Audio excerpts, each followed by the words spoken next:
to you that he wants? I'm not gonna let him kill you. Fear no evil. Fear no evil.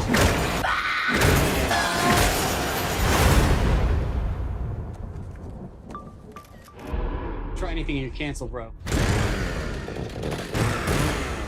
Oh, fuck.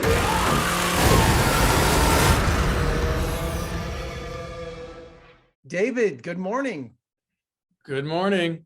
Dude, how are you? I am doing great. I'm a horror fanatic, and I'm telling you, I just watched it this morning because anyway, I just watched it this morning, and oh my God, this is incredible experience. And taking on a classic, Texas Chainsaw Massacre, a direct sequel 50 years later. Dude, you made it your own. Your style is remarkable. I had to turn away a few times, but you didn't. There were no horror cliches. I was looking for them.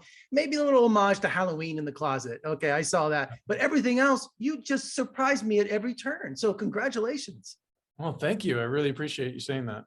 And I think the biggest surprise of all in your direct sequel is you made Leatherface, without giving any spoilers, you made Leatherface sympathetic. I mean, a tragic character. I didn't know that was even possible. Yeah, I mean, we were careful not to make him too sympathetic. We didn't want to humanize him too much because he is a monster and he's sort of an allegory for, the worst things in man, violence.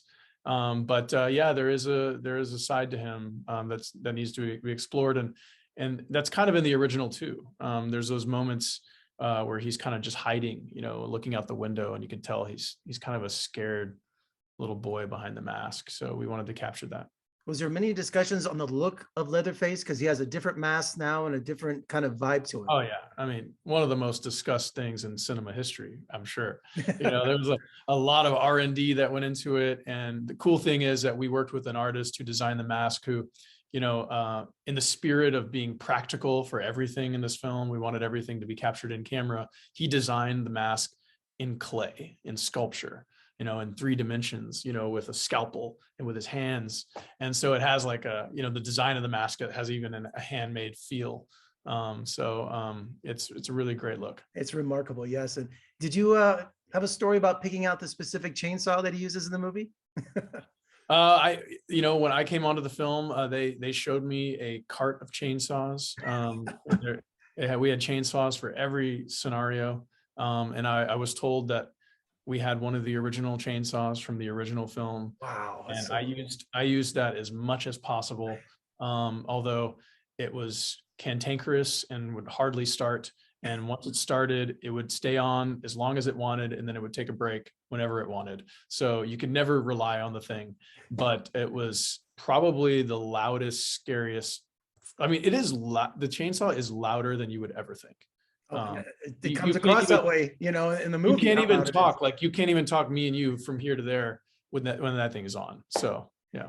There's a new thing in action movies recently, action sequences on buses. We had Nobody, Shang-Chi, and now we have yours.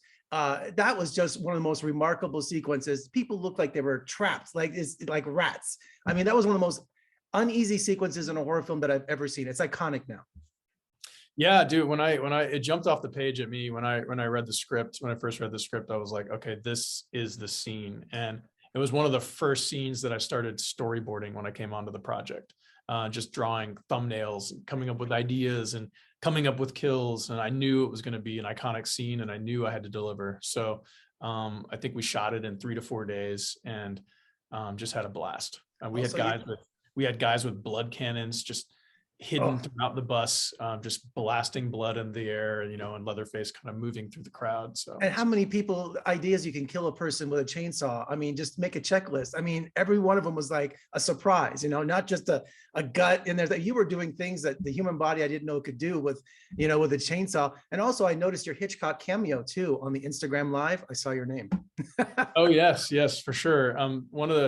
There's more kills I didn't get to film because we ran out of time. I could have shot kills all day in that bus sequence, but one of my favorites is something that Fede helped us come up with, and we call it the Dick Cheney. And if you watch the movie, you'll know which one I'm talking about. Oh yeah, I know which one it is. Yeah.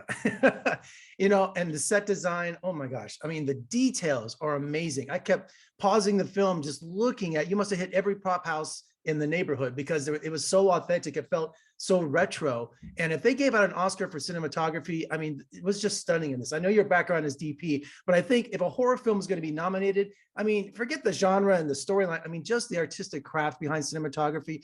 This was just stunning, David. I mean, it was just amazing effort. I mean, I was looking at the lighting and there were blues and there was just, I mean, it was just beautiful to look at. Yeah, I'm sure Rick Diaz would love to hear that, and he'd be happy. He's a really talented guy. And when he came onto the project, him and I both talked about how we wanted it to be like elevated Grindhouse. We wanted it to be beautiful and colorful like the original film, but also gritty and a little handheld and a little off kilter. So, you know, that's something that we strive to do. And I was trying to figure out, where did I not see the sheriff before? It was driving me crazy. I went, aliens. I mean, it popped in there. He was great. I just loved him in that. I loved working with him. And my first day on set, I had to kill him. So You did.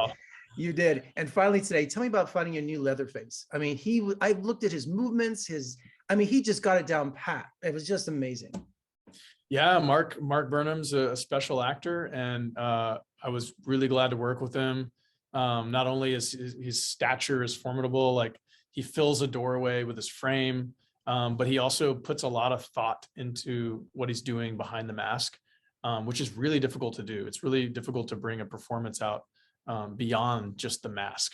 And I think that's something he's able to accomplish, and also like the physicality as well. So well, he better be ready for all these sci-fi horror conventions because I want to meet him. Yeah, I don't know if you do, man. It's pretty scary. Yeah, well, no, that's the whole reason I go to those conventions. Yeah, exactly. David, congratulations, man. I'm sorry I'm geeking out here because, you know, I just saw it an hour ago, so I'm just got all this energy about it. You know, this is definitely something you want to watch with friends because there's so many oh my God moments where you turn and cheer. That's the right kind of mentality. So, man, you pulled it off. Congratulations, and thanks for talking to me. Thank you, man. It was a pleasure. Thank